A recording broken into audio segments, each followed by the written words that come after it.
నియోజకవర్గంలో కానీ జిల్లాలో కానీ రాష్ట్రంలో కానీ ఎవరికి సైబర్ నేరగాల నుంచి ఇట్లాంటి ఫోన్లు వచ్చినా ఇట్లాంటి వీడియో కాల్స్ వచ్చినా అటెండ్ చేయొద్దు.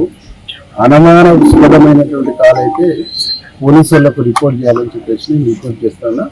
మా ప్రభుత్వం గౌరవ ముఖ్యమంత్రి రేవంత్ రెడ్డి గారి నాయకత్వంలో సైబర్ నేరాల్ని అరికట్టేటువంటి దాంట్లో చాలా కఠినంగా ఉన్నారు. చాలా కఠినమైనటువంటి పద్ధతుల్లో నిర్ణయాలు ఉన్నాయి. ఎవరు ఎంత పెద్దవాళ్ళైనా ఈ సైబర్ నేరాలు పాల్పడేటువంటి వాళ్ళు ఎక్కడ దాగినా తీసుకొచ్చేసి చట్టపరంగా శిక్షించేటువంటి కార్యక్రమం తెలంగాణ ప్రభుత్వం చేస్తుంది.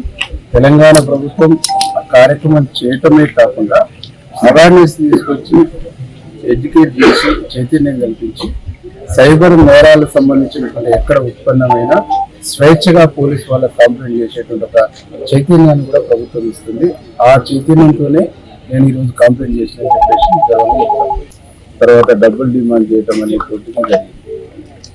నేను పోలీసు వాళ్ళకి ఎందుకు రిపోర్ట్ చేసిందంటే రాష్ట్రంలో ఉండేటువంటి ఏ వ్యక్తికైనా ఇట్లాంటి ఫోన్లు వచ్చినప్పుడు మీరు అప్రమత్తమై రిప్లై ఇవ్వకుండా ఆ ఫోన్ మాట్లాడాలనేటువంటి ఉద్దేశంతో మీరు మాట్లాడుతూ వారు విసిరినటువంటి అంశాలలో మీరు తెలిసో తెలియకో అందులోకి వెళ్ళి బాధపడకుండా డబ్బులు పోగొట్టుకోకుండా అప్రమత్తంగా ఉంటూ సంబంధించినటువంటి మీ ఏరియాలో ఉండేటువంటి పోలీసు వాళ్లకు రిపోర్ట్ చేయాలని చెప్పేసి నేను విజ్ఞప్తిస్తాను.